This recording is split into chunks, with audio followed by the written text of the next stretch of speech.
Hello everyone, so we are back and this is Mr. Atomos. So let's talk about the horizontal motion in which we're about to apply the kinematic equations. So we have here the four kinematic equations, motion with constant acceleration. So we have discussed in the previous video kung paano gagamitin yung mga equations na yan. So para mas madali nating ma-remember, so let's have a sample problem solving. So you have here the problem number 1. So horizontal motion to siya ha. So next videos we will have the free fall which is in the vertical motion.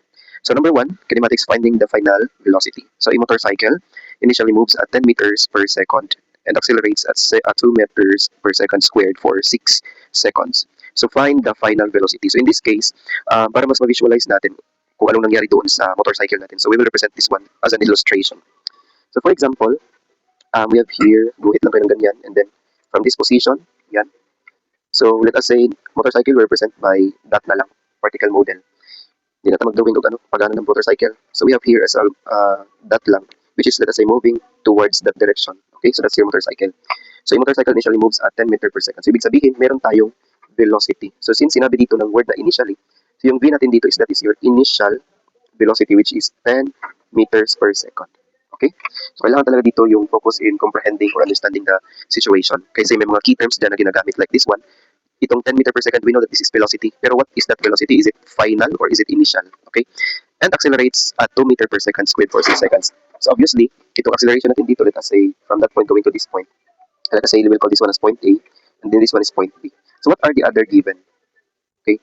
So for other given, kung meron tayong VI na dyan, let us say, sulat natin dito, yung given natin is you have accelerates man down. So since positive yung nakalagay dyan, so we will present I as is equal to 2 meter per second squared, and 6s, obviously, that is our time, t is equal to 6 seconds. So, ano yung hinahanap dito? Final velocity. So, you will have Vf is equal to question mark. So, ano yung equation na gagamitin natin? So, look at the given. So, yung given natin dito is meron tayong Vi, which is 10 meter per second. Okay? So, meron tayong Vi. Look at the table. So, meron tayong Vi, check. Meron tayong acceleration, check. Meron tayong time, check. Ano yung hinahanap? Vf, di ba? So, merong Vf. Dito sa given natin na problem, ano dito yung wala? Di ba hindi it was not mentioned here the displacement or the position. So, ibig sabihin, available na yung mga variables natin na pwede nating hanapin dito sa equation na to. So, meron tayong Vi, check. Meron tayong acceleration, check. Meron tayong time, check. Meron tayong Vf.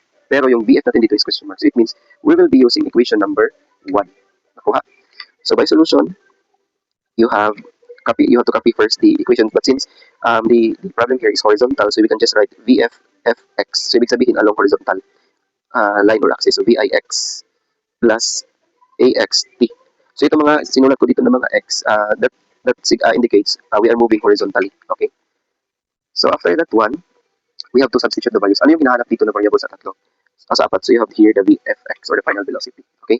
So, by substituting the values, our Vix dito, this one Vi, is simply this one. Vi natin which is 10 meter per second. So, do not forget to write the yung tawag units. So, yung acceleration natin dito is you have this one, 2 meter per second squared. So, you write quantity ha. Kasi dalawa man yung variable dito. And then yung time natin is simply yung given natin na 6 seconds. Okay? So, ngayon, na-fill up na natin yung equation. So, masasolve natin din siya. So, just copy 10 meter per second. Ano yung product ng dalawang to? So, 2 times 6 is you have plus 12. So, meter. And then, dalawang S, isang S. So, makancel yung seconds dito din. So, yung matira is meter per second na lang. Which is the same units with this term. So, ibig sabihin, tama yung nagamit natin. So, 10 plus 12 is you have 22 meter per second. So, that is our final velocity at the horizontal axis.